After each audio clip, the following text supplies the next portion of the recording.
আমরা আজকে নবম শ্রেণীর অনুশীলনী একের গণিতের 13 নম্বর 12 নম্বর সমস্যাগুলো সমাধান করব।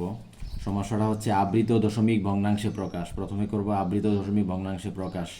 যেমন প্রথমে যে সমস্যাটা আছে এটা হচ্ছে ছয়ের এক, এটাকে আমরা আবৃত দশমিক ভগ্নাংশে প্রকাশ করব। তো দেখো এখানে হচ্ছে আমরা অঙ্কটা করেছি আগে, যেমন এখানে আবৃত দশমিক ভগ্নাংশে প্রকাশ, এটা হচ্ছে 6/1। তো আমরা নিচের সংখ্যাটা দ্বারা উপরের সংখ্যাকে ভাগ দিব। তো এখানে 6 দ্বারা আমরা 1কে ভাগ দিব, তো 6 দ্বারা তো 1কে ভাগ দেওয়া যায় না, এই কারণে আমরা দশমিক দিয়ে একটা শূন্য আনলাম। তো দশমিকের আগে শূন্য দিলেও হবে, না দিলেও কোনো সমস্যা হবে না। তো দশমিক দিয়ে আমরা একটা শূন্য আনলাম, এখানে শূন্য আনলে হয় 10। তো এখন 6 দ্বারা আমরা 10কে ভাগ দিতে পারি, যেমন 6 × 6, তো একবার হইলো। তো এখন 6 দ্বারা যদি আমি 10কে বিয়োগ দিই 4 হয়, তাহলে 6 দ্বারা 4কে ভাগ যায় না, যেহেতু 6 দ্বারা 4কে ভাগ যায় না, এখন আমরা দশমিক যেহেতু একবার দিয়েছি তাহলে আবার একটা শূন্য দিব, তাহলে এখানে হয় 40। 6 দ্বারা 40-এ ভাগ যায় 36, 6 দ্বারা ভাগ যায়, তাহলে 636।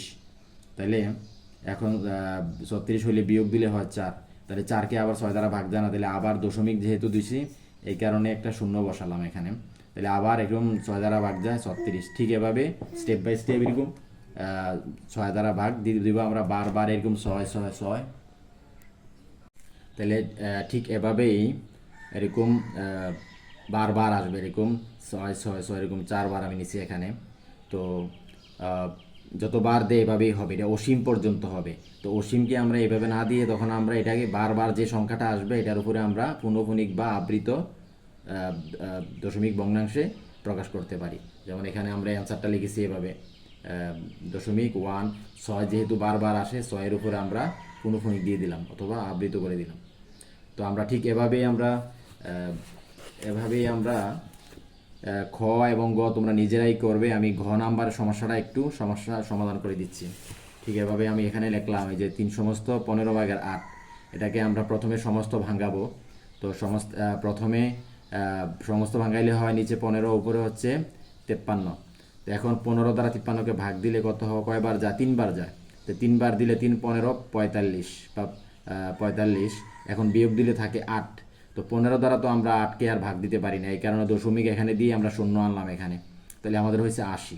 তাহলে 15 দ্বারা আমরা 80-রে ভাগ দিলে 5 বার দিতে পারি, 5 15 75। তাহলে 75 হলে এখানে অ্যান্সার মানে ভাগফল দেখলাম 5, এখানে লিখলাম 75। তাহলে আমাদের এখানে বিয়োগ দিচ্ছি কত থাকে, 5। তো 5 দিয়ে তো 15 দ্বারা তো 5কে ভাগ যায় না, এই কারণে দশমিক যেহেতু একবার দিয়েছি এখন আবার একটা শূন্য বসালাম, তাহলে 50 হইল। তো 50কে 15 দ্বারা ভাগ দিলে আমাদের 45 থাকে এখানে। তো 45 থেকে যদি আমি বিয়োগ দিই তাহলে 5 থাকে। তো যেহেতু আমাদের দশমিক দিছি এই কারণে আবার একটা শূন্য বসালাম। তা আবার যখন এভাবে ভাগ করলাম 45 হয়, 3 15 45, আবার এরকম 5 অবশ্যই থাকলে এভাবে বারবার এভাবে আসবে। তার মানে আমরা ওই আগেরটার মতোই আমরা এরকম, যেহেতু বারবার 3 আসে, আমরা অ্যান্সারে এভাবে লিখতে পারি 3.5, 3-এর উপরে পুনঃপুনিক বা আবৃত, এটাই অ্যান্সার। এখন আমরা পরের সমস্যাটা সমাধান করব। যেমন সাধারণ 13 নম্বরটা হচ্ছে সাধারণ ভগ্নাংশে প্রকাশ। এখানে 0.3 পুনঃপুনিক দেওয়া আছে, এটাকে আমরা সাধারণ ভগ্নাংশে করব। তো সাধারণ ভগ্নাংশে প্রকাশ করতে হলে আর কি করতে হবে, আমরা সমস্যাটা প্রথমে লিখলাম।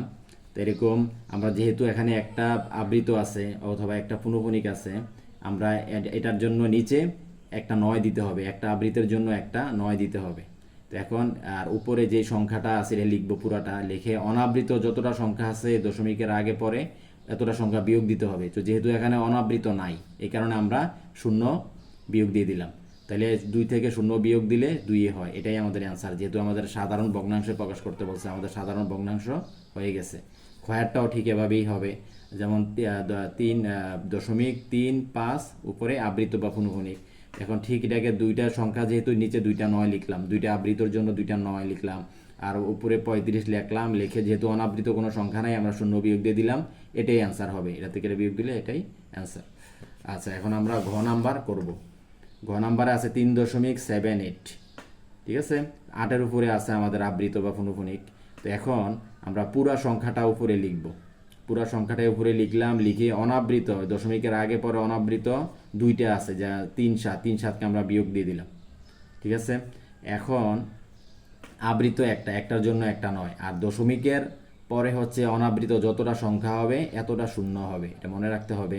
তাহলে দশমিকের পরে অনাবৃত হচ্ছে একটা, এই কারণে একটা শূন্য, এই কারণে নিচে 90, উপরে 378 থেকে 37 বিয়োগ দিলে 341। তাহলে এটাকে আমরা ভাগ দিলে, এই যে আমরা রাফ করে এখানে ভাগ দিয়েছি, ভাগ দিলে হয় 390/71। এভাবে তোমরা বাকি সমস্যাগুলো সমাধান করবে।